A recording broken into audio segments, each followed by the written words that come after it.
Les gars, on se retrouve pour une nouvelle vidéo. Dans cette vidéo, restez bien attentifs parce que ça va vraiment cartonner. On a eu un gros changement sur Bitcoin. Donc écoutez bien parce que là, il se passe quelque chose. Et il faut vraiment être attentif. Autant sur les derniers jours, regardez, la tendance était haussière. Autant là, il s'est passé. Il y a eu du dégât sur le prix. On va regarder les zones, etc. C'est parti, les amis. Donc on est en 4 heures sur Bitcoin. Je vais prendre mon pinceau.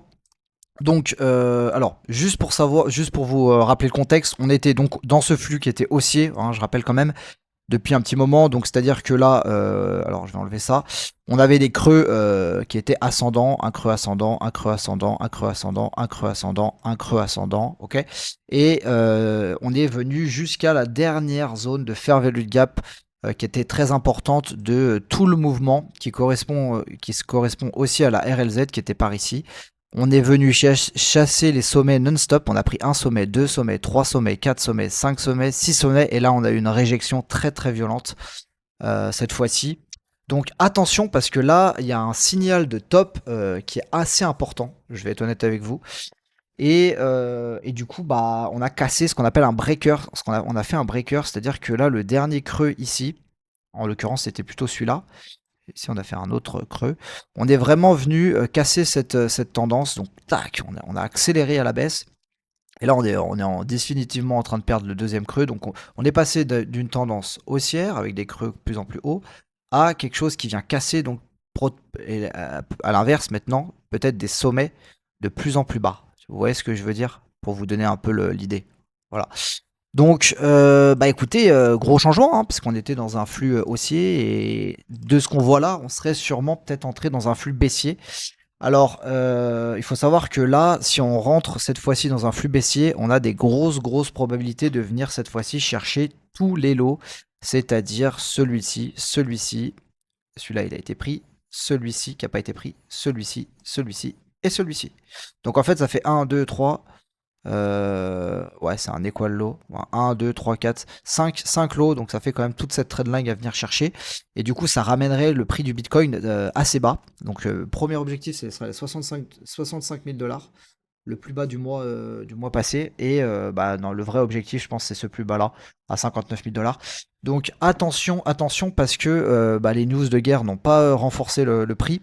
Et ce qu'il faut vraiment comprendre, c'est pas juste j'arrête la vidéo là, il faut comprendre la dynamique complète, les amis. C'est que globalement, le pétrole, donc là, il est en train de travailler son truc, on va voir. Maintenant, le pétrole, faudra être très attentif à son prix, parce que si le pétrole est amené à faire ça et à repartir dans quelque chose de baissier, ce qui n'est pas forcément ce que je pense, parce qu'au vu des news de la guerre, c'est pas du tout ce qui est le plus probable, mais il faut faire attention. Là, ça sera plutôt assez bon signe parce que si les indices continuent, si le pétrole fait ça, les indices vont être plutôt bullish. Donc on va avoir quelque chose comme ça, une continuation haussière. Donc ça va être plutôt bon signe. Et dans ces cas, pour les cryptos, il faudra revoir le scénario. En revanche, si le pétrole continue de travailler son fair value gap, donc mettons fait ça, quelque chose comme ça, et va un petit peu dans cette zone minimum, il retourne travailler ce gros fair value gap ici. Les indices, eux, vont du coup peut-être venir au moins, alors je vais peut-être enlever ça, mais je pense qu'ils vont au moins venir dans ce gap-là. Ensuite, à voir s'ils rebondissent et ils font comme ça, ou plutôt l'inverse. Donc voilà. À mon avis, ce gap sur les indices va être retravaillé la semaine prochaine, donc ça sera plutôt baissier. Et donc le Bitcoin, même chose. Donc voilà. Voilà, donc l'Ethereum, c'est exactement la même chose, sauf qu'on a dévié beaucoup plus loin sur Ether, vous le voyez, la dernière zone. Alors, pour être tout à fait juste avec vous, la dernière zone, elle se situait jusqu'à ici sur Ether. Voilà. Donc on est venu complètement combler cette zone, on est même débordé complètement. Est-ce qu'on a pris ce sommet? Non, on n'a pas pris ce sommet, hein. Vous voyez. On est venu déborder la zone et même chose, réjection très violente. Donc là, ce qui était possible de faire, qu'on n'a pour l'instant pas fait à voir, c'était, donc je vais prendre mon pinceau, c'était tout simplement de venir dans ce fair value gap, même chose sur Bitcoin, hein, et de se faire rejeter. Donc là, faudra voir. En tout cas, voilà, c'est la première fois sur tout le mouvement haussier qu'on a vraiment une pattern qui vient casser le dernier creux. Donc bon, il y a quand même des probabilités qu'on ait fait le top entre guillemets sur ce mouvement. Donc faut rester très attentif. Voilà. Dites-moi d'ailleurs si le graphique vous le trouvez plus propre et plus clean, si vous préférez maintenant les vidéos comme ça. Donc je suis plutôt dans l'idée que ce énorme, parce que c'est énorme hein, là ce qu'il y a eu, hein. Pour vous donner un ordre d'idée, on est sur 8%. Ce rebond gigantesque est une farce. Alors une farce à moitié, on va voir, mais je pense que cette semaine va être une semaine de peut-être de correction. Alors faudra voir le prix de l'oil comme je vous l'ai dit, mais je pense honnêtement, donc ça c'est le CRO, rien à voir. Le Tao d'ailleurs, mon trade était magnifique. Bah il est toujours là mon trade, hein. Regardez mon trade, il est toujours d'actualité.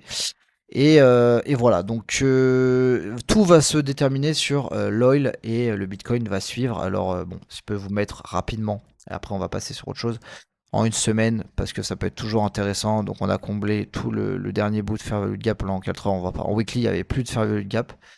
D'ailleurs, si je me mets en un jour, tiens, on va regarder un petit peu ce que ça donne. En un jour, on le voit bien, il allait un petit peu moins haut d'ailleurs en un jour. Et bah, vous voyez en un jour un peu la bougie que ça fait. Ça fait la première vraie bougie de vraie correction avec que des prises de sommet. Donc voilà, là on a quand même une trendline, hein, je vous remonte quand même. Donc ici, l'idée, ça serait de venir faire ça.